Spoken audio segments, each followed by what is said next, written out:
away any big secret here. Yes, the timeline is the main reason I started this Legend of Zelda retrospective to begin with. You gotta understand how insane it was for me to learn about this thing. I had taken a break from video games just around the time that the 64-bit consoles came out due to other interests. So when I started getting back into gaming about 10 to 12 years later, you'd better believe how shocked I was to see what had developed, especially with one of the game series I had grown up with. At the time, my biggest memory of the Zelda characters was influenced by the animated series as much as the games I'd played. So upon researching the since-released games and their history, it was definitely surprising to see how much controversy and debate there has been in just what the actual chronology of this series is. And after reviewing these games, I still find plot holes and continuity errors and all kinds of stuff that still make it impossible for me to find out how this thing all works out. And the most recent game does nothing to change that. But before we try to find a way to put this thing to rest, I guess we need to talk about The Legend of Zelda: Skyward Sword. It became pretty common knowledge during the game's development that this was going to be the new first game in the series, taking place before Ocarina of Time and all others. And I should let you know that this won't be a full game review and plot synopsis like all the others, because this is the most recent game, released just late in 2011, and I just don't feel like giving away any major spoilers.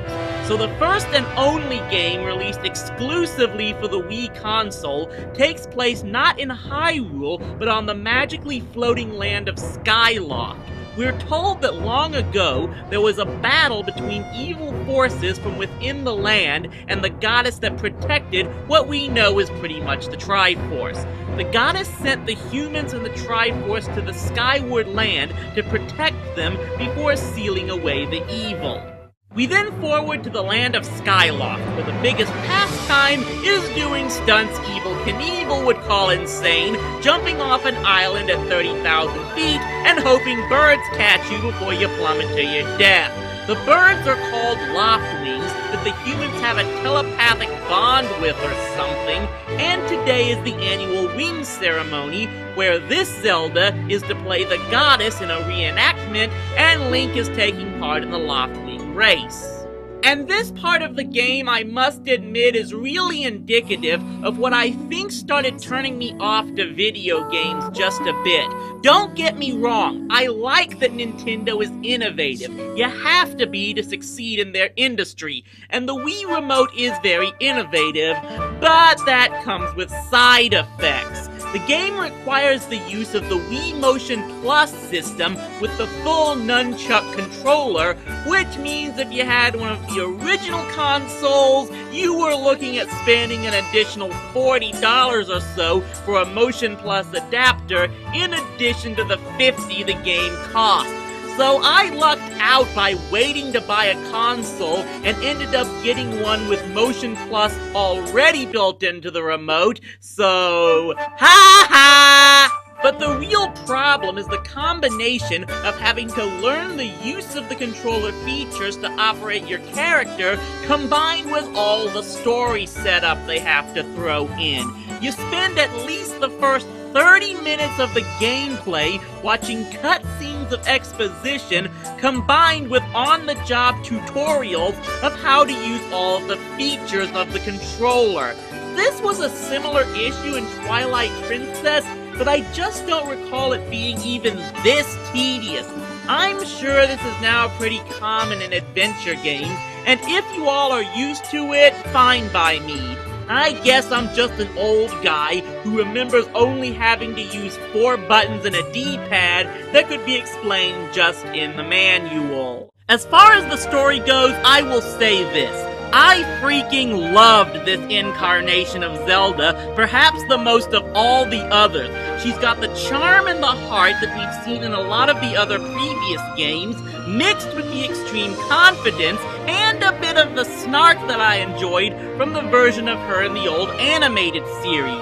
She doesn't take crap from anyone trying to push her or Link around like this Biff Tannen wannabe, and it's just awesome to watch. This is probably a discussion for another time, but let's just say there's a certain someone out there listing Zelda as a big example of how women are still demeaned and treated as prizes in games, and I can't help but think that this Zelda would have a few choice words to say to that person.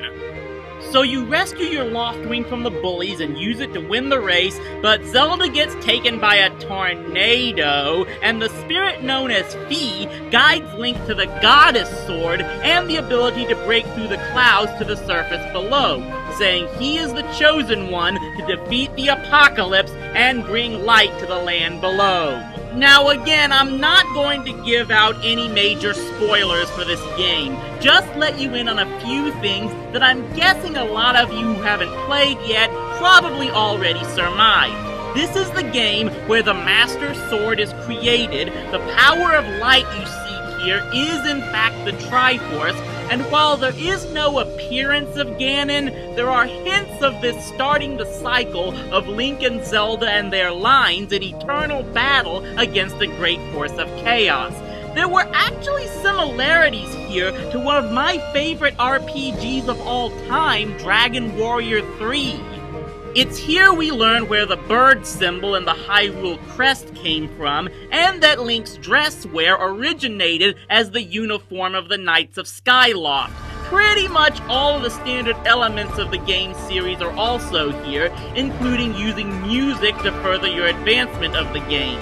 What originated with the flute and continued with the ocarina is now used through Zelda's harp that you acquire. The travel aspect that was up to this point reserved for the adult timeline games like Wind Waker and Spirit Tracks is also in this game, naturally this time using your Loftwing. What's more, the swords in the game actually bear a shout out to the original. While they will be upgraded into different forms, there are basically 3 swords in this game. The Practice Sword, which can stand in for what was known as the Wooden Sword, the Goddess Sword, which fills in for the White Sword and will actually be called that at one point, and the Master Sword, which stands in for the Magic Sword. And I must say, the graphics are much improved from the previous installment on this console. It's almost like a mixture of the realistic 3D style combined with the brightness of the cel-shaded style, giving a much cheerier and upbeat atmosphere compared to Twilight Princess. All in all, yes, with The Legend of Zelda Skyward Sword, Nintendo did a great job developing a Zelda game that integrated its most recent technologies in the forms of gameplay and control, along with its great graphics system that the Wii can produce. As a standalone game, it's great. Unfortunately, it doesn't do anything in determining how in the heck we discover the actual order of all the previous games. So, I guess it's time that we have to try to figure out on our own how this convoluted mess works out. In order to understand how we got to this point, you need to know the contrast between the 2 men most responsible for making the games. Zelda creator Shigeru Miyamoto has always had a lackadaisical approach to the Zelda timeline. He's more of an in-the-now kind of guy, believing that as long as the games are enjoyable, any plot holes can just be hand-waved. And there's nothing necessarily wrong with that. The person who seems to be most focused on linking the games in an actual chronology is Eiji Aonuma, who has directed most of the games since Ocarina of Time and has been elevated full-time to producer since Phantom Hourglass. It was he who more embraced the split timeline theory that had been circulating among fans, which he pretty much established as canon with The Wind Waker. and it's clear he has been pretty stable in this alternate universe in creating a line of games that connect from point to point. The other supposed timeline, however, remains a complete mess. Among its biggest obstacles would be the games co-published by Capcom, which are the only games since the mid-90s that Aonuma was neither producer or director on, but let's try anyway. Okay, so we know for sure that Skyward Sword is now the first installment in the game, and can assume that Hyrule was founded at some point after it. And after deliberation and taking everything into account, I guess I must concede to the likelihood that the Minish Cap comes after that if we have to put the Vati games in canon. It's here that the Four Sword, which is different from the Master Sword, is made and is later used in the Four Sword game. This eventually leads into Ocarina of Time, where we learn of the gateway to the Sacred Realm where the Triforce is now held, and with the help of time travel, Ganondorf uses Link to steal the Triforce and take over Hyrule before Link, Zelda, and the Sages combine to seal him in the Evil Realm. And then Zelda plays the ocarina to send Link back to the past to reclaim his childhood, and in the process, fracks everything up in creating a time paradox. So in the timeline where all the events in Ocarina took place, the one where Link had to fight Ganon as an adult, the adult timeline, the legendary hero is now gone after Zelda sent him back. So when Ganon found a way to break free of the Dark World in this timeline, there was no hero to fight him, and the sages had to pray for Hyrule to be washed away and buried, leading into the Wind Waker, where a new descendant of the hero finally comes to be and meets with the descendant of Zelda. They proceed to destroy Ganon, and Hyrule is lost forever, except for Link and Tetra Zelda, who go off in search of founding a new Hyrule, which leads to Phantom Hourglass and Spirit Tracks, which completes the adult timeline for now. That was easy enough, but it's the child timeline, where Link was given a second chance at his childhood, where I have to do a lot of cut and paste and pull things out of my butt to make any sense. Okay, so my theory is that when Link returned to his childhood, he and Zelda this time convinced the king that Ganondorf was evil, and thus he was banished to the Twilight Realm by the sages, where he remained until he escaped with the aid of Zant in Twilight Princess, wherein the next Link and Zelda defeated him for good. Fast forward another 100 years, where a new Ganondorf is born to the Gerudo tribe and gains the powerful Trident, leading him into the storyline of Four Swords Adventures. It's here that Link, Zelda, and the Maidens banish Ganon either to the Dark World or into the Four Sword until someone frees him, and then he gets banished to the Dark World or something, but that leads into Link to the Past, wherein Link and Zelda travel to the Dark World and destroy Ganon and bring the Triforce to Hyrule, wishing that all of Ganon's evil be undone. This Zelda is the one that hides the Triforce of Courage in the Great Palace, and is subsequently the one that is put under the sleeping spell. Meanwhile, Link goes off for what would become Link's Awakening. However, wishing to undo Ganon's evil ended up reviving Ganon as a side effect, and eventually, over time, he builds his power back up and invades Hyrule once more, taking the Triforce of Power and forcing Zelda to break up and hide the Triforce of Wisdom, just as the next Link arrives in Hyrule.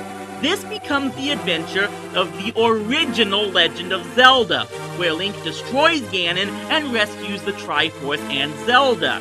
This then crosses over to the adventure of Link, where this Link gains the ability to discover the hidden Triforce of Courage and reunite all three. This timeline concludes with Oracle of Seasons and Oracle of Ages, where the Triforce sends Link to Holodrum and Labrynna to stop the threats there and prevent Ganon's revival. And that's it! That's the best job I could give you into trying to find out what this plot hole-ridden, convoluted chronology can possibly work out to. I mean, it's not like Nintendo, after more than 25 years, has finally given us any indication of what an official history could possibly be.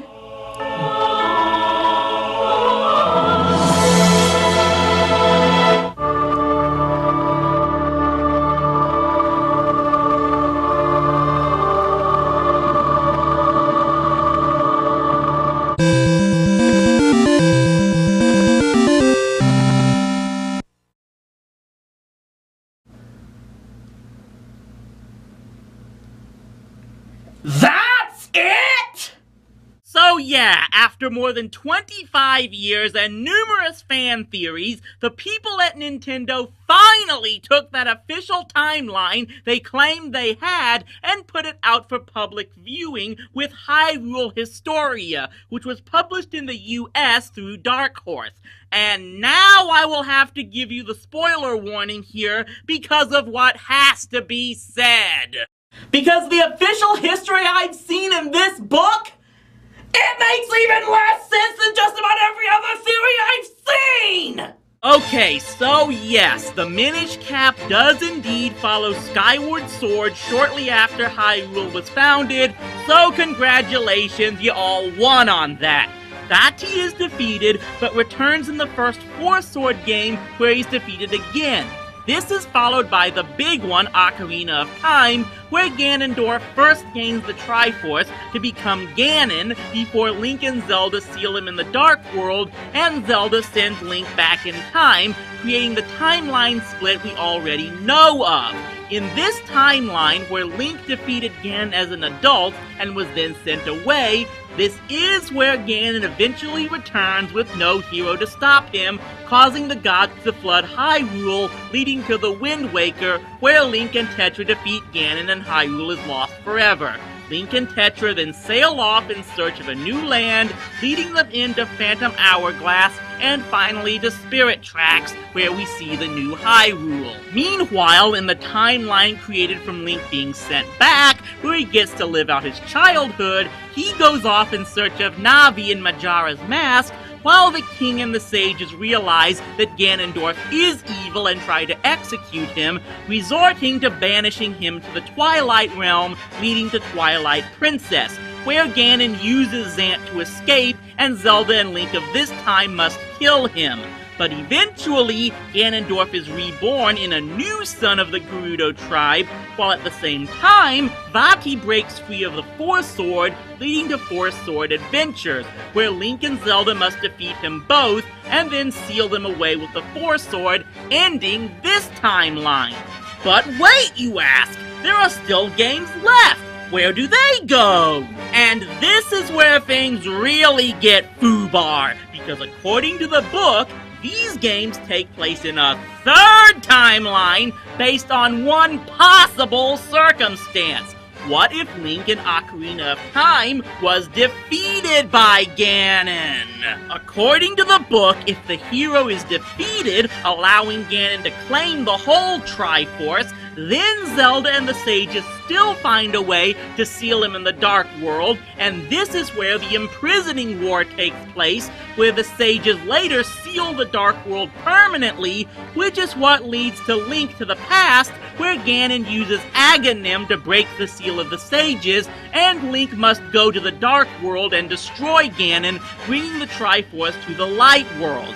Then the Triforce sends Link to Labrynna and Holodrum to help the Oracles and stop Ganon's resurrection by Twin Rova. He then travels and lands on Kolint Island in Link's Awakening. During that time, the king hides the Triforce of Courage and passes its secret on to Zelda, leading her brother and the evil wizard to cast a sleeping spell on her, creating the legend of the first Zelda.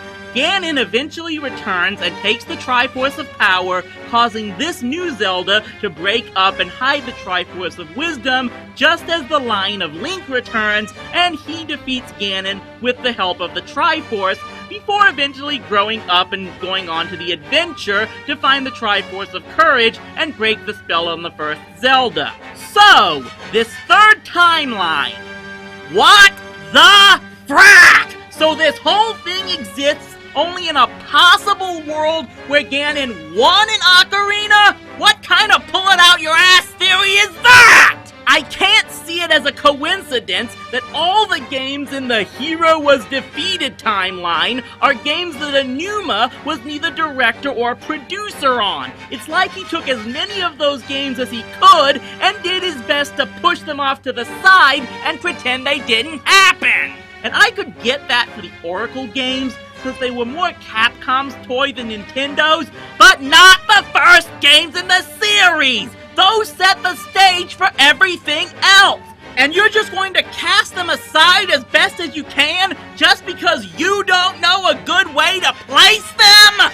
The third timeline theory presented here is like the Zelda equivalent of midichlorians. It cheapens the games that began this series just so the later ones with the deeper storylines can fit in with no muss or fuss. It's absolutely insulting to those of us who grew up with those older games. They were part of our childhood, and they don't deserve to be cast aside by the next generation. This whole thing just makes me white hot with anger, about as white hot as this thing is getting right now.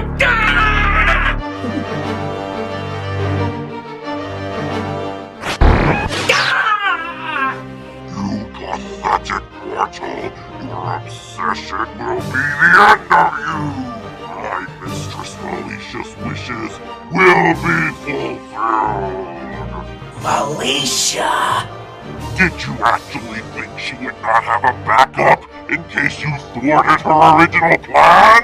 The moment she found your location, she summoned me, the spirit of negative compulsion.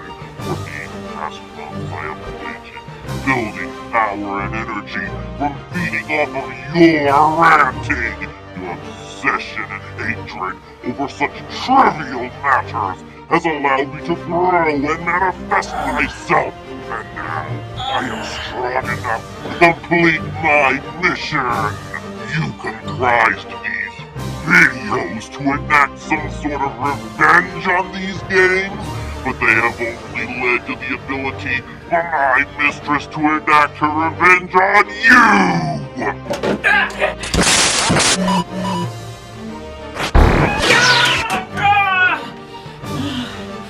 You think you can stop me? I feed off of obsessive energy that you provide in abundance! It is the ultimate power! Power without wisdom is one of the most dangerous forces out there. But power, when tempered with wisdom, is what leads to courage. And courage can overcome anything. What are you blabbering about?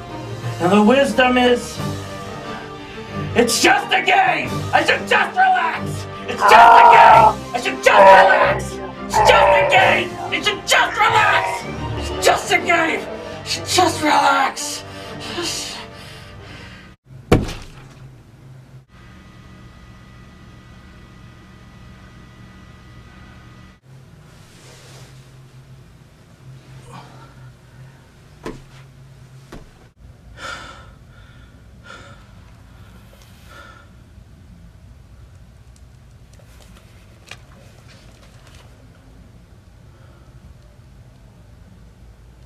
And really, that's what we need to remember above all else. That despite any hiccups and inconsistencies in continuity with one another, the Legend of Zelda games have been fun! Even with Eiji and Aonuma straining to find a way to link them all together, they've still stuck to Shigeru Miyamoto's belief that the player's enjoyment of the game within itself takes precedent above all else. Ultimately, that's why this game franchise continues to endure. This series hasn't met an abysmal end like King's Quest and Ultima. It's currently 16 games old, and so far has yet to have any major reviewer go off on how much its latest games all suck, like Spoony has with Final Fantasy.